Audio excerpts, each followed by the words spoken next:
श्रीनाथ जी गुरु जी को अलग आदेश, माँ भगवती को अलग आदेश, रांची वाले भैरव बाबा को अलग आदेश। आप सभी को आदेश आदेश। नवग्रह, नवनारायण, नवनाथ और फिर से नवनाथ। सबसे पहले नवग्रह हुए, फिर नवनारायण हुए, फिर नवनाथ हुए और फिर से नवनाथों का प्रादुर्भाव हुआ।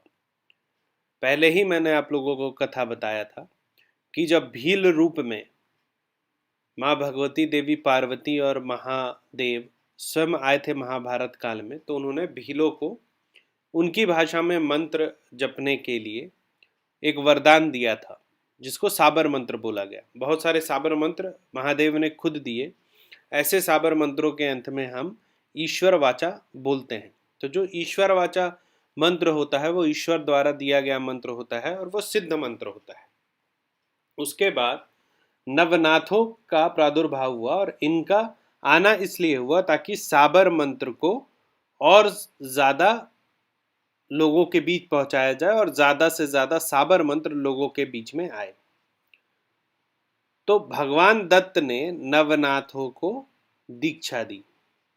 भगवान दत्त यानी ब्रह्मा विष्णु महेश के रूप, और जिन लोगों ने दीक्षा लिया उसमें महादेव थे, माँ भगवती देवी पार्वती थी और सारे देवी देवता थे। माँ भगवती देवी पार्वती ने पावपंथ का स्थापना किया और पावपंथ में ही जैलेंद्र गुरु आए, गुरु जैलेंद्र नाथ जी, जो कि दत्त भगवान के दो मुख्य चेलों में एक मछेंद्र नाथ जी रहे और दूसरे रहे गुरु जैलेंद्र नाथ जी। मछेंद्र नाथ जी के जो मुख्य शिष्य रहे वो थे गुरु गोरखनाथ, और जो जैलेंद्र नाथ जी के महायोगी जैलेंद्र नाथ जी के जो मुख्य शिष्य थे वो थे कानिफनाथ जी। तो कानिफनाथ जी के बारे में लोग बहुत कम जानते हैं, क्योंकि कानिफनाथ जी के बारे में बहुत जगह लिखा नहीं गया और बहुत प्रचार प्रसार नहीं हुआ। लेकिन तंत्र के मामले में कानिफनाथ जी का कोई सानी नहीं था। मैंने टाइटल में कनीपा लिखा है, कनीपा नाथ जी। पा मतलब पावपंथी थे, इसलिए कनीपा भी बोला जाता है। कानिफनाथ जी मूल रूप से बिहार से थे।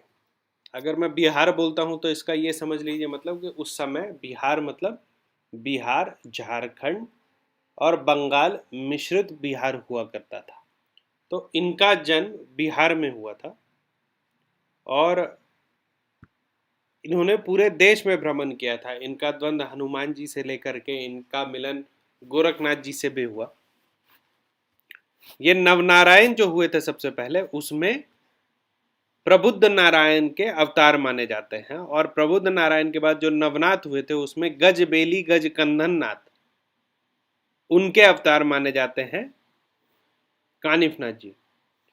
तो जो भागवत महापुराण है उसमें भी वृषभ देव का वर्णन है, जो कि उनके ही पुत्र थे प्रबुद्ध नारायण। आज हम आपको कानिफनाथ साधना देंगे। हमारा जो पंथ है, हम जिस गुरु परिवार से आते हैं उसमें हम लोग नवनाथों में कानिफनाथ जी को अपना गुरु मानते हैं और कानिफनाथ जी की ही साधना करते हैं। मैंने आप लोगों को बोला था कि 50,000 सब्सक्राइबर के बाद मैं कानिफनाथ जी की आप लोगों को साधना बताऊंगा, तो वो दिन अब आ गया है। कानिफनाथ जी की साधना में बहुत ही बहुत टेक्निकल साधना नहीं है, मंत्र भी बहुत सिंपल है क्योंकि साबर मंत्र है। कानिफ जी का एक तो ओम चैतन्य कानिफनाथाय नमः, ये तो हम सब जानते हैं, लेकिन कानिफनाथ जी का एक गायत्री है, कानिफ गायत्री, और उसके साथ है एक साबर मंत्र। तो इसकी विधि क्या होगी, इसकी प्रक्रिया क्या होगी? देखो, ऐसे तो साबर मंत्र सिद्ध मंत्र होते हैं, लेकिन इनको याद करना और इनको बिल्कुल कंठस्थ करना, इनका सही वाइब्रेशन में इनको बोलना बहुत ज़रूरी होता है। किसी का भी साबर मंत्र क्यों नहीं काम करता है? 2 वजह से काम नहीं करता। एक तो वो सही बोलते नहीं हैं, और दूसरा वो उद्घोष करते हैं अपने साबर मंत्र का। ये दोनों चीज़ नहीं करनी चाहिए। कानिपा नाथ जी का जो साबर मंत्र है, उसके पूर्व आप 7 बार कानिफ गायत्री पढ़ेंगे रोज, और उसके बाद 3 माला आप इनका पढ़ेंगे जो साबर मंत्र में देने वाला हूँ। पहले मंत्र बता दे रहा हूँ, उसके बाद इनका विधान बताऊंगा। जो साबर मंत्र है कानिपनाथ जी का, वो है ओम भूर्भुवस्वः सिद्ध कानिपानाथ आवाहन स्थापयामि। फिर सुनिए, ओम भूर्भुवस्वः सिद्ध कनीपानाथ आवाहन स्थापयामि। तीसरी बार सुनिए, ओम भूर्भुवस्वः सिद्ध कनीपानाथ आवाहन स्थापयामि। जिनके पास बहुत समय ना हो या फिर जिनको साबर ना करना हो, वो सिर्फ इस मंत्र का 1008 जाप करें 21 दिनों तक शुरुआत में, फिर 1 माला करें।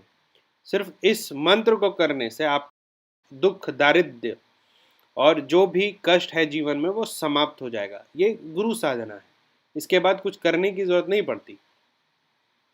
साबर मंत्र सुनिए, ओम शिव सिद्ध कानिभा नाथ जी, पूर्व खंड बिहार क्षेत्र पहाड़पुर स्थान बैठकर थापना थाप लो। गुरु सिद्ध जालेंद्र नाथ जी के शिष्य कहालो। शिव कर्ण से उत्पन्न भया, स्वयं पाव पंथ के योगी कहाया। कपालिक पेवा के सिद्ध कानिफ नाथ जी के चरण कमल को आदेश आदेश आदेश। एक बार फिर से सुनिए, ओम शिव सिद्ध कानिपा नाथ जी, पूर्व खंड बिहार क्षेत्र पहाड़पुर स्थान बैठकर थापना थाप लो। गुरु सिद्ध ज्वालेंद्र नाथ जी के शिष्य कहालो। शिव कर्ण से उत्पन्न भया, स्वयं पाव पंथ के योगी कहाया। कपालिक पेवा के सिद्ध कानिपा नाथ जी के चरण कमल को आदेश आदेश आदेश। एक बार और सुनिए, ओम शिव सिद्ध कानिपा नाथ जी, पूर्व खंड बिहार क्षेत्र पहाड़पुर स्थान बैठकर थापना थाप लो। गुरु सिद्ध जालेंद्र नाथ जी के शिष्य कहालो। शिव कर्ण से उत्पन्न भया, स्वयं पाव पंथ के योगी कहाया। कपालिक पेवा के सिद्ध कानिपा नाथ जी के चरण कमल को आदेश आदेश आदेश। इसका अगर आप गायत्री कर रहे हैं, कानिफ गायत्री कर रहे हैं, तो 7 बार आप गायत्री पढ़ेंगे, कानिफ गायत्री, उसके बाद 3 माला इस माला का जाप करेंगे। ठीक है, ये सुबह का दिनचर्या होगा। रात में आपको 108 बार इनके साबर मंत्र से और 7 बार गायत्री से आहुति करनी है लौंग की। ठीक है, लौंग के साथ आप गूगल मिला सकते हैं, धूमन मिला सकते हैं। एक वस्तु जो आप नहीं मिला सकते, जो प्रोहिबिटेड है, वो तिल है, क्योंकि तिल महादेव को नहीं चढ़ता है और कानिफनाथ जी महादेव के रूप हैं। कानिफनाथ जी की एक बार जब आपने ये साधना 21 दिन की कर ली, इसमें पूर्णाहुति इसलिए नहीं होगी क्योंकि हर रात आपने इसकी पूर्णाहुति 108 बार कर ली है। उसके बाद आप 1 माला रोज जाप करेंगे गायत्री की, और 1 माला आप जाप कर सकते हैं साबर मंत्र की। ऐसा करने से आपके जीवन में कभी भी किसी भी तरह का व्यवधान नहीं रहेगा। कानिफनाथ जी के विषय में बहुत कुछ बोला जा सकता है, मैं बहुत इसलिए नहीं बोल रहा हूँ कि पिछले वीडियो में मैंने बताया है। आप लोगों को ये समझ लेना है कि हमारे गुरु हैं कानिफनाथ। हम जिस गुरु परिवार से आते हैं, उस गुरु परिवार में कानिफनाथ जी को ही हम लोग गुरु मान के आगे की साधना करते हैं। आप लोगों को क्या करना है, एक तो इस मंत्र का जाप करिए, इस मंत्र को कंठस्थ कर लीजिए, इस मंत्र की साधना करिए।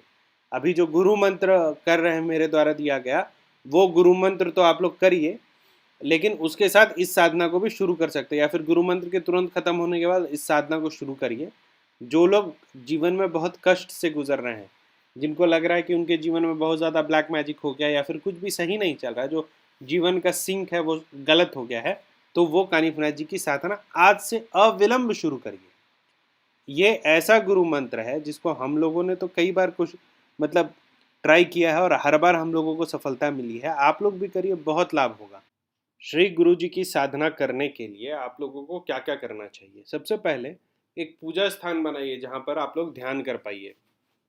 तो उसमें कानिफनाथ जी की एक मूर्ति छोटी सी या फिर एक तस्वीर रखिए। उस तस्वीर के ऊपर भगवान दत्तात्रेय और नवनाथों की तस्वीर रखिए। उसके ऊपर ओम और शून्य की तस्वीर लगाइए। इन तस्वीरों के अलावा थोड़ा थोड़ा मतलब दत्तात्रेय भगवान के समकक्ष में एक तरफ भैरव जी की तस्वीर और एक तरफ माता छिन्नमस्तिका की तस्वीर रखिएगा। ये क्यों रखा जाता है ये मैं आपको बताता हूँ। आप जानते हैं कि कानिफनाथ जी की मढ़ी पुणे में है और साधना क्षेत्र जो इनका महाराष्ट्र है, लेकिन जो फैक्ट है वो ये है कि इनका जन्म बिहार में हुआ था और इन्होंने सारी साधनाएं जो हैं वो ये बिहार के क्षेत्र में ही की थी। जो इन्होंने सबसे बड़ी साधना दी हम मानव को वो था छिन्नमस्तिका साधना, वज्रवाराही साधना। वज्रवाराही साधना श्री गुरुदेव ने झारखंड की राजधानी रांची से थोड़ी दूरी पे एक स्थान है रामगढ़। रामगढ़ में एक स्थान है रजरप्पा। रजरप्पा का अर्थ होता है राजाओं का श्मशान। इस राजाओं के श्मशान में कानिफनाथ जी ने साधना की थी और वहां पर एक वर्ल्ड फेमस मंदिर है छिन्नमस्तिका का। उस छिन्नमस्तिका को पृथ्वी पर लाने वाले गुरु कानिफनाथ जी थे। इसीलिए जब गुरु कानिफनाथ की पूजा होती है तो उसमें माता छिन्नमस्तिका, क्रोध भैरव जी या भैरव जी की स्थापना, उनके गुरुदेव की स्थापना, शून्य और महाशून्य की स्थापना होती है। ठीक है। जो कानिफनाथ जी की साधना करेंगे वो मुझसे संपर्क में रहें, मैं उनको एक एक करके वो सारी साधनाएं दूंगा जो कि कानिफनाथ जी के आशीर्वाद से आपका सफल होगा। ठीक है। ये कानिफनाथ जी का ये मंत्र एक साधना चक्र की शुरुआत होगी आपके जीवन में, और आपके जीवन में आज तक जो जो गलत हुआ है वो सब शुरू होने का चक्र यहीं से शुरू होता है। देखो, आप कोई भी साधना कर रहे हो उसके साथ आप इस साधना को करो और इस साधना को पूरे विश्वास के साथ करो, क्योंकि ये गुरु साधना है और गुरु से ऊपर कुछ नहीं होता है। ये मैं अपने एक्सपीरियंस से आपको बता रहा हूँ कि आप सभी कानिफनाथ जी की साधना करो, कानिफनाथ जी की स्थापना करो और कानिफनाथ जी की पूजा करो। इसके बाद आप लोगों को इस जीवन में कुछ नहीं देखना पड़ेगा। आज के लिए इतना ही है। जिनको साधना का जो बेसिक मंत्र होता है जैसे आसन, बंधन, भैरव, ये सब साधना जिनको सीखनी है वो मेरे पेड बेसिक ग्रुप से जुड़ सकते हैं। नंबर है 9431885885। जिनको मुझसे अपॉइंटमेंट लेना है वो मेरा वेबसाइट है www.aghortantrahasya.xyz। उस पर अपॉइंटमेंट ले सकते हैं। डायरेक्ट बात करने के लिए कॉल मी फॉर ऐप पर जाइए, उसको इंस्टॉल कीजिए, rudranath@cm4 टाइप कीजिए, मेरा प्रोफाइल आएगा, आप डायरेक्ट मुझे कॉल भी कर सकते हैं। आज के लिए इतना ही। आप सभी को आदेश आदेश, हर हर